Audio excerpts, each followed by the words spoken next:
Today we're gonna be reacting to an SFM Creepypasta called It Has No Face. This video was made by Walker's Films, so please be sure to give a like on the original video before watching the reaction. This video was also suggested by our patrons. Thanks so much for your support. And now, onto the video. Have a good day.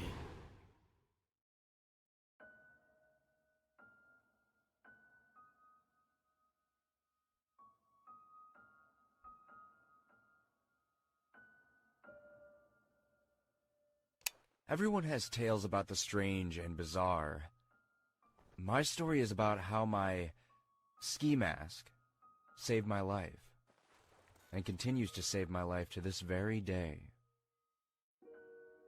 Late in December, I was traveling north from California to my home state of Oregon. Nothing fancy, I was just going to visit the family for the holidays. On my way north, I hit a small snowstorm. Nothing awful, just a lot of snow falling at once. I wasn't worried about the small increase of snow at first, considering I had snow tires installed before I started my long journey home. I did, however, get a little hesitant to drive when the snow started to really come down.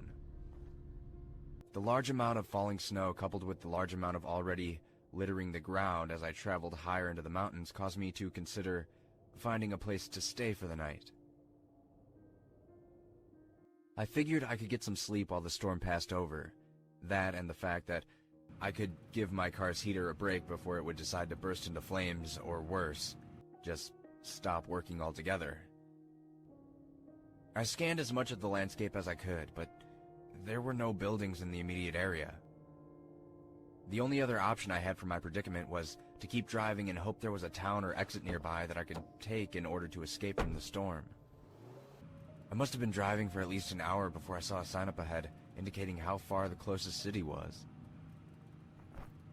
My heart sank a little when I read 162 miles as it flew by my windshield and vanished into the snowy night.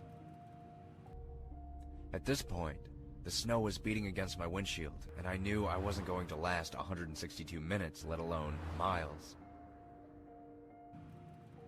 The digital clock on my radio read 1:21 a.m., and I decided that the next turnoff I saw, I would take and hope that I could find a neighborhood that will produce some results on my current endeavor.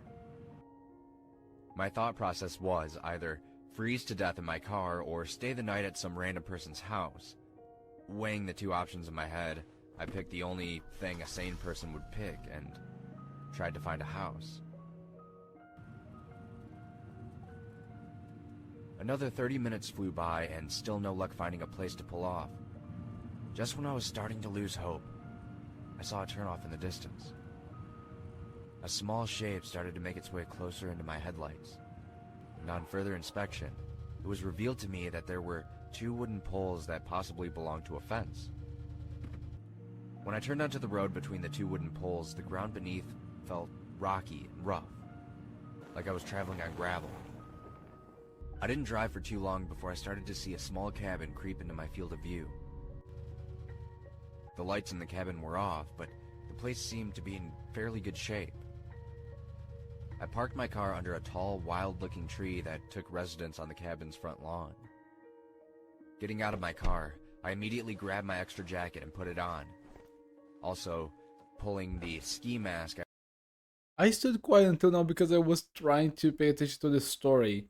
Because if you guys have followed my last reaction to my latest creepypasta, which was also a TF2 creepypasta or recreation, you guys know that I actually got spooked by that, so I really want to know if this video can actually recreate that. And just by the fact that we had a random scout stealth kill right there in the background, maybe, it kind of broke me a little bit. I was not expecting that. But I did not expect this to be on SFM all the way. I expected some of it to maybe be more of a standing picture, but this is hardly the case. There's just so much movement in this, which is actually a very, very pleasant surprise. Let's continue. And look at the background. There will be a stealth kill right there. Took residence on the cabin's front lawn. Getting out of my car, I immediately grabbed my extra jacket and put it on. Also, pulling the ski mask I wore around my neck up over my ears to keep heat around my face. After putting my cap snug on my head, I trudged up to the cabin. As I traveled through the cold, windy night up to what I felt was my salvation, I immediately regretted not getting any gloves for my hands. Despite the irritation I had with my hands, my face and the rest of my body were comfortably warm, so I didn't have much room to complain. Beautiful. I stuffed my frozen Beautiful hands night. deep into my pockets and continued my journey across the cabin's lawn. As I made my way to the door, I noticed something a bit odd. There was no indication of life anywhere. There wasn't even a car in the front yard. Taking He's my right here. hand out of my pocket, I knocked 3 times, waiting patiently before saying, "Hello? Is anybody there?" One thing that every creepypasta taught me, as well as one of the Anaconda movies, is that if everything's too quiet, it's because nature itself knows that there's a predator around. So even more the fact that there was a title right there, "He's here" on the subtitles. Yeah, he's taking notice of your presence. So this thing is already watching you. "I'm sorry to bother you so late at night, but I need a place to stay for a few hours." Nothing answered my plea for help. So I knocked 3 more times on the door, hitting my knuckles harder against the aged wood of the entrance. "Hello?" I said, again a little louder before continuing with, "I'm not here to rob you or anything. I just need a place to stay for the rest of the night. I promise I will be gone by sunrise." As I finished my last sentence, I touched the ornate metal door handle, noticing that the door seemed to be unlocked. This I is too said in a loud creepy voice, if it was in "I'm real coming life. in now. If there's anybody in there, please, please let me know." I pressed the metal lever down, finding it a bit odd that the door was unlocked, and opened the door with little resistance on the other end, closing it behind me with about the same resistance despite the fact the door was really, really old. Looking around the area, I noticed the cabin had 5 rooms: the living room, which was the largest, a small kitchen, an even smaller washroom, and what I assumed were 2 small bedrooms in the back. No lights were on inside this cozy cabin, making it almost perfectly dark, if my eyes weren't already adjusted to the darkness from outside. I decided the best thing to do would be to search for a light switch, so I took out my phone and turned on the flashlight app to scan the walls.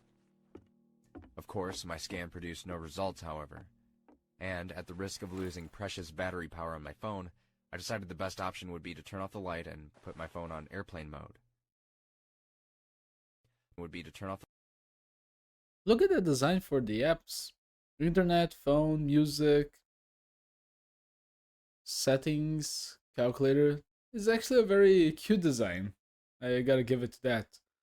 But yeah, I never went on long trips like this, but if you want to save your battery phone, I think that in the cold, you're good. Here in Brazil, depending on how hot it is, your battery phone is gonna be drained as fast as if you were just using it all the time if you're outside. But since it's on a snowy region and a very cold, I might add, I think that his battery would be fine. But let's continue. Sorry.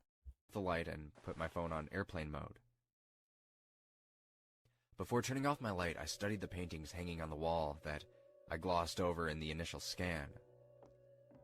Each painting that crossed my sight was just typical landscapes of harbors, things like that.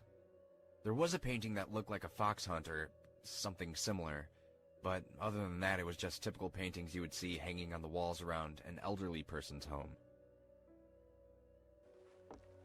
There was one painting, however. Okay, here we go. That did catch my attention. The painting was small and consisted of what looked like 2 adults: a mother, father, a teenage girl, and a small child. The family captured in that painting were wearing what looked like Victorian-era clothing. I'm only guessing about the clothes. I mean, they could have been from the 1800s or early 20th century. The point is that the clothing was very ornate and regal. There was something really disturbing about the image, though. The faces of each member of the family appeared as if they were smoothed over with clay. It's kind of hard to describe, I know, but the 3 family members looked like they had no facial features. By no facial features, I mean, instead of the normal ones that you and I have, the 3 people in the painting had grooves of smooth flesh where normally you would have eyes or a nose, mouth. The only person in the painting that didn't possess a blank face was the teenage girl, which appeared to be normal for a teenage girl. In These fact, things seem like they came out of a Doctor Who show. I pulled myself away from the painting to take a glance at my phone for the first time. My phone indicated that it was past 2 o'clock in the morning, so I decided to go back to the room and check to see if it was occupied. To my relief, the room was vacant. Besides a medium-sized bed, ornate dresser, and a nightstand, there wasn't much to go by. The walls were blank, apart more sappy paintings to give it a little more atmosphere, I suppose. Although there was no indication of a heating system, besides a chimney, the rooms were bearable enough that I figured I could just bundle up in my clothes under the covers in order to stay warm. I was only going to be there for a few hours anyway, so there wasn't much point in starting a fire, plus the people who owned the cabin would be back tonight considering how late it was. I hopped into the worn-out bed, facing the open door next to the other door, which I assumed was a closet, and pulled my ski mask completely up over my face to make sure my head would stay nice and warm for the rest of my stay. Pulling the fabric of my mask down slightly, I set the alarm on my phone for 4:30 a.m. and put it back down on the nightstand. Damn, only 2 hours of I covered sleep? my face again and bundled up tightly with the sheets, closing my eyes and letting dreamland take me away until I woke up after what only felt like minutes, to the sound of scratching. My body froze as I heard the noise over and over again, softly coming from the closed door. I tried to relax, thinking that all the noises that I heard was just probably a rat or some other animal that was spending the night in the closet while the cabin's owners were away. Quietly, I shifted onto my back, pulling my ski mask down slightly so a little slit appeared, giving me a small window to look out at what was there. I laid on the bed, stiff as a board, with my cap and my mask covering my face in such a way that it acted almost like a visor, giving me a small peek at what was in the darkness. Thankfully, my eyes were still adjusted to the dark, which gave me a small amount of reassurance as I continued looking in the direction of the scratching noise. The scratching continued, louder and louder for what seemed like minutes until, just like that, it stopped. Silence filled the room again, but it wasn't a safe kind of silence. The deafening silence in the room was foreboding, ominous sort of silence. The vacuum of sound in the air was the type of silence that happens in a movie just before something jumps out at you. Just when I began to calm myself down, the doorknob to the closet began to jiggle and turn very slightly. My heart was racing out of my chest as I saw and heard that knob turn, and every inch of my body wanted to just bolt out of the bed and out of that cabin before whatever was on the other side of that door got out after me. I laid perfectly still on the bed, despite the fact that I had a cocktail of adrenaline, nerves, and instincts telling me to get the hell out of there. I know that feeling. My eyes widened as the door to the closet opened slightly, and I saw what looked like a dried head attached to an elongated neck pop out of the opening, accompanied by a skeletal body. The thing that was emerging from the closet crawled on all fours out of the doorway and slowly made its way to the bed that I was sleeping in. I had never been more frightened in my whole entire life as the thing stood up, almost touching the ceiling of the cabin, and looking down in my direction. The creature stood there studying me as I peeked through the thin slits in my mask. Pure terror swirling around in my mind as I glanced up at the body of the creature. Looking at the creature's skeletal face, I noticed that it had no eyes within its head, which led me to believe that it couldn't even see me even though I could see it. Just when the idea of not being able to see me started to give me a little comfort, the creature began to speak. "Strange," the creature whispered softly as it continued to watch me, and then spoke again. "It had no fear of me," it continued to say in a hoarse tone as it began to breathe loudly, continuing to look at me and gripping down on the edge of my bed. Feeling the creature's bony hand touch the edge of my bed caused my brain to go into complete panic mode. The only thing that stopped me from jumping up was the thought that maybe the creature believed I was dead or asleep and wouldn't attack. "How can it not fear? How can it not fear me?" The thing said through clenched teeth before loudly gasping and suddenly pulling back, with its mouth open in an expression that almost resembled fear. "It has no face," the thing whispered to itself as it continued to back away. "It has no face," the creature said again, but this time louder than before and slightly more unnerved.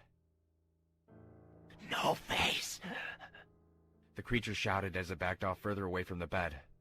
I heard the thing breathing loudly and quickly before calming down and slowly returning to the side of the bed.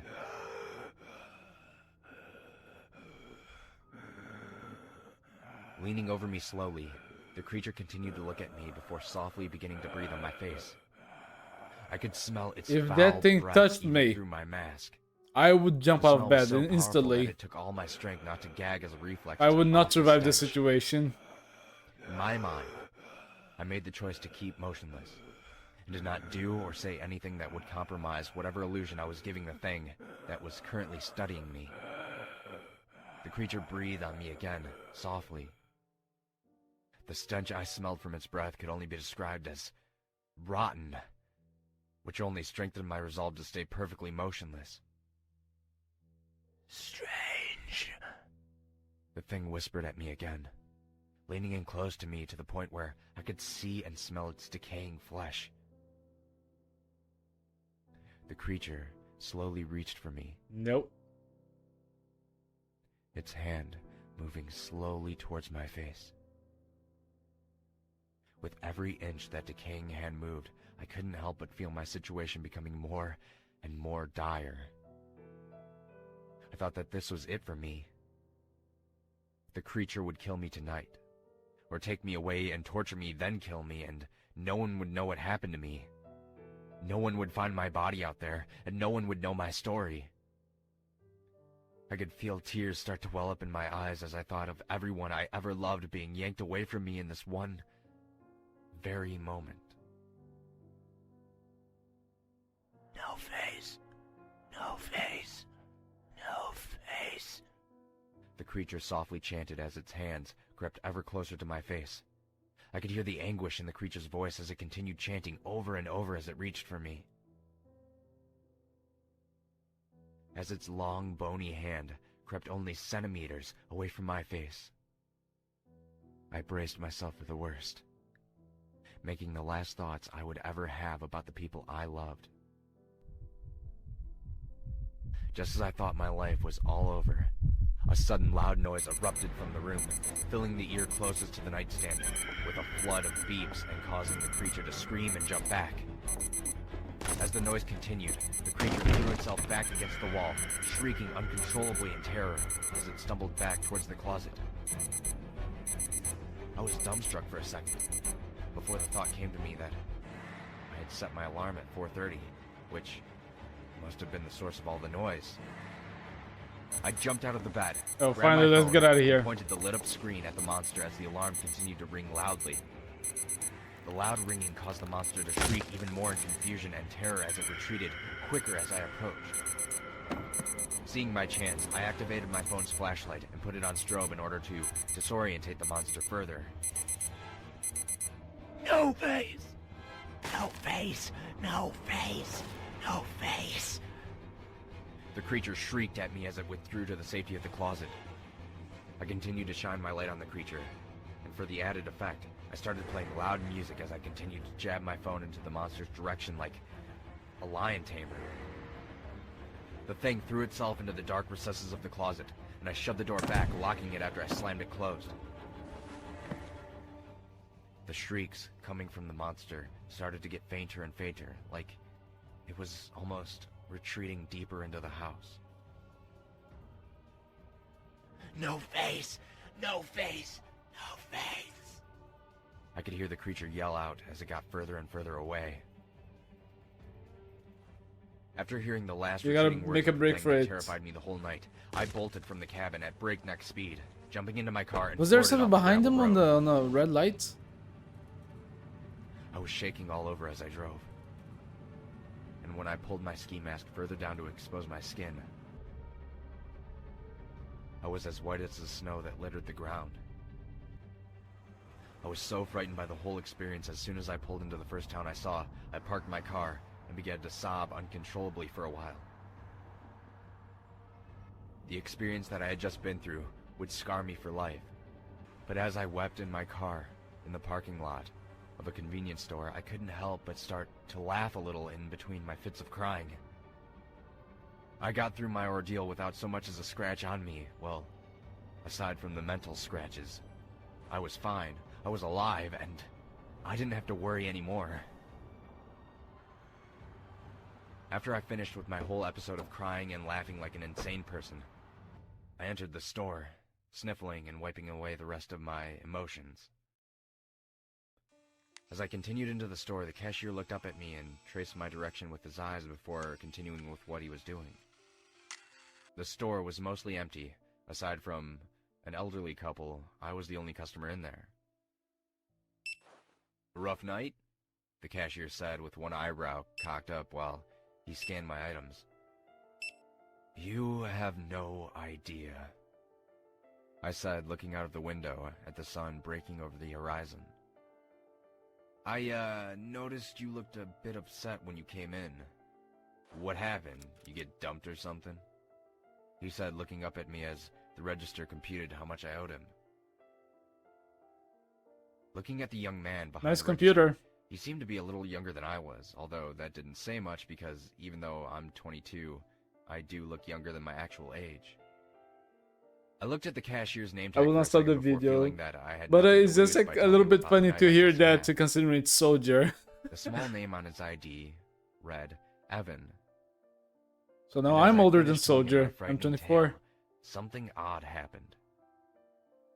I expected him to burst out laughing or say that I was the best liar he had ever talked to. Instead of doing any of that, Evan just stood there. His skin. Is he milk the white kid as he from stared the at me with an picture? expression so horrified, he gave me the impression that he had just witnessed something get run over by a train or something.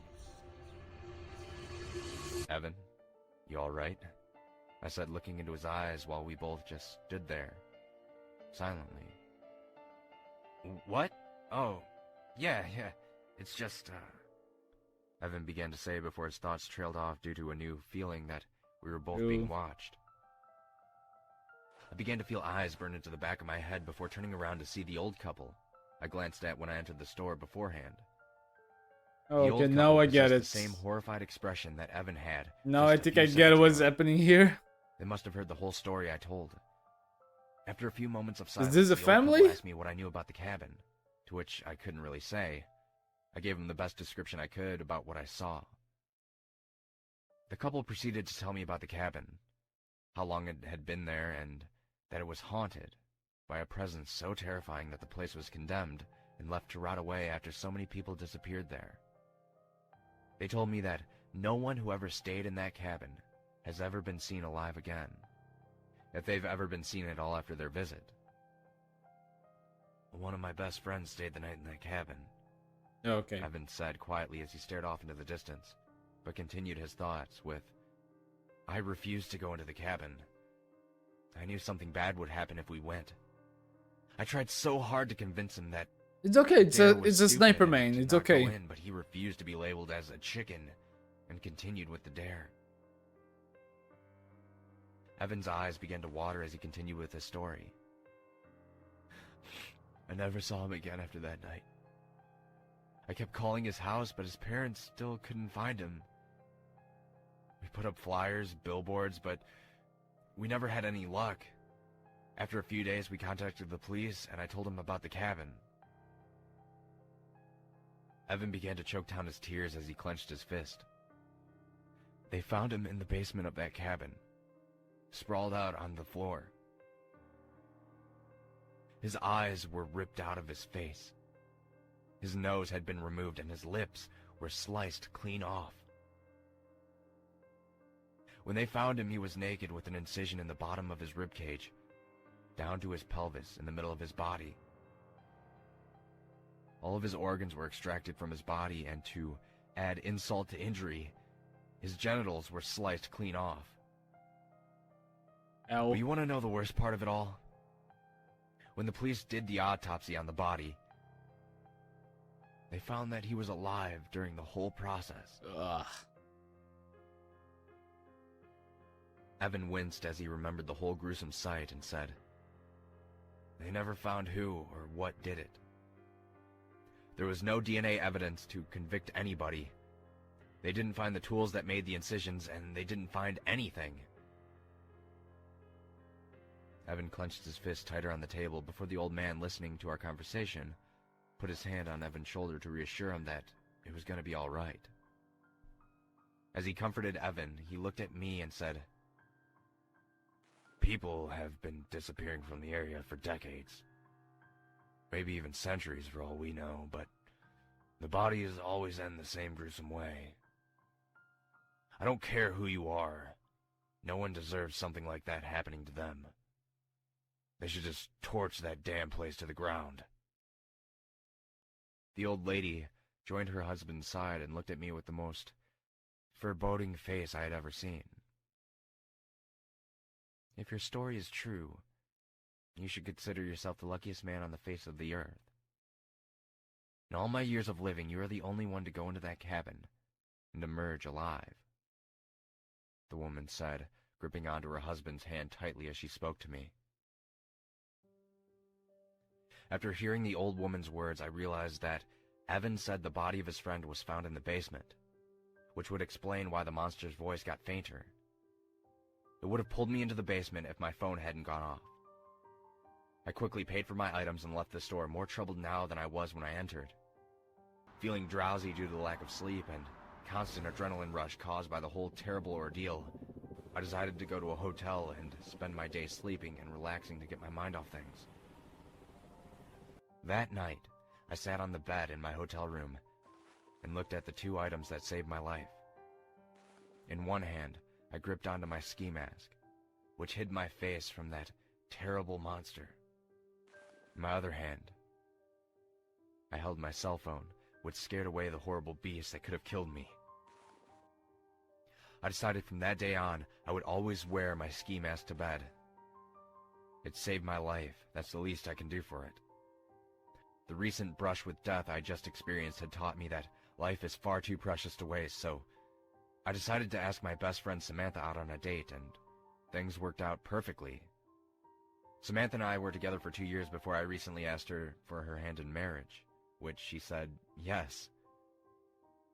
Part of me will never ever forget that awful night, and because of it, not only have I been wearing my ski mask to bed every night since then, I've also made it a priority not to live in any type of house that has a basement.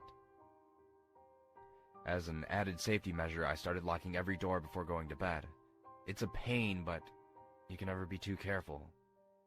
Despite these crazy precautions, Samantha has accepted my little quirks and has continued to be supportive as we continue our journey through life together. I couldn't be happier with the way things turned out in my life, and I'm so lucky to be with Samantha. Everything's perfect. There's just one thing that bothers me, and I think I might just have to blame my imagination, but sometimes, when I wake up at night, when it's really, really quiet, sometimes I'll hear soft scratching noises. Oh, Also, that's what I hate. I think it's just the doors. paranoia, but I swear, sometimes I hear something whisper, "No face," from inside my closet. Lock the closet. Ah! Whew. Okay. That was something. Ah, I have to say, through the first half of the video until the creature appeared, I was more like impacted through the whole quality of the SFM on the video. Because so far we have reacted to Plants videos, and Plants also an amazing animator for these creepypastas. But Plants uses Gmod. So just seeing like that in SFM, you need to just have extreme dedication to attention to the lighting, to the movement, and to the overall ambience. When Gmod mostly most of the things are still, this was a very surprised thing to see. And sorry, I burped a little bit while I was saying all of that.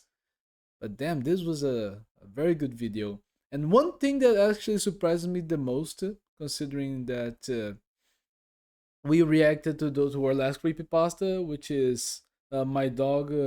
My dog was lost in the woods for 3 days, I think, something like that on the name of the video. It's just that not only I was also wearing red on that day to watch the video. I am wearing red right now. And not only that, it's about both videos. This and the previous one are about two lost cabins in the woods that they go to spend the night there, but there is actually something creepy in there. Well, the correlations were back to back. And on another note, both videos ending with an open door of the room. I hate that. When I was young, I would be terrified of just looking at the door and seeing it half open or something because it open, just because of a current of air. Because around my house that happens when you open one door, the other one will on the other side of the room will open because of the air traffic. No, I must be using the worst words. Now you guys probably are imagining just a bunch of planes floating all around. But back to the video. Here and there I could not just see the video and not think about a few jokes. I think that I am too much of a class clown to not think about some jokes. For example, when I was watching the video and I saw this moment right here about the figure. Let me see it. Where Evan was looking and then he kind of saw the figure of the plague doctor. I kind of wanted to say, is that a Nemesis Blue reference? Or I was going to say, you cannot escape the Nemesis Blue in the end.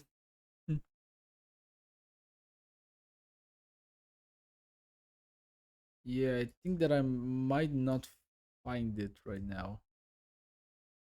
It was a little bit before, right? Oh, let's just let it play while I speak. Let me just let it keep playing while I speak. Because throughout the whole video, I was actually very impressed. I was not scared for the majority of the video, but I was more impressed and curious to see what was going to happen later. I think there's a distinct feeling between the previous creepypasta and this one, but especially because on the last creepypasta I was mostly scared to the feeling of sleeping with something that can return at any moment, and on this one I was more curious to see what was going to happen next and what could have been the story of the creature.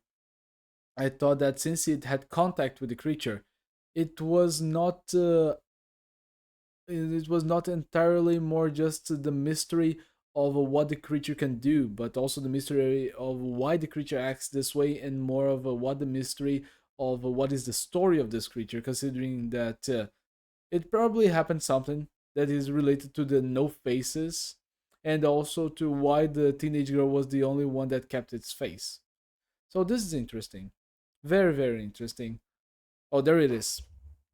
Just found. Is that an Nemesis Blue reference? It's probably not. It's just for the creation of the video and the whole ambience. But I really enjoyed the video. I really enjoyed it. Also due to the fact that by the end it actually showed trauma on the character, which I am still surprised that a soldier in this video has 22 years, and the scout in this depiction is also younger than that. I watched too much TF2 videos. I watched too many of them. So thinking Soldier as a young man or a younger 20-year-old something teenager is actually kind of weird to me. But I really enjoyed the video. By the end, when he showed his quirks about locking every single door before going to sleep, about sleeping with his mask, again, very impressive. And I did not expect him to be saved by the phone. I thought that something was going to happen, but I did not imagine that it was the phone that was going to save him at the last moment. Just seeing that the creature would live in absolute silence, maybe with the exception for the screams of the victims, I think that that was something that really, really built up to the moment. You know, just having the phone just confuse the creature and actually scare it, because that creature probably lives in absolute silence, as I said before. So it's not adjusted to random noises or random sounds like that. So yeah, Soldier really, really got to be the luckiest man alive that day because he survived. And I hope he is doing well with Samantha. Well, guys, thanks so much for coming. I hope that you guys already left a like on the original video, as you should before every single reaction.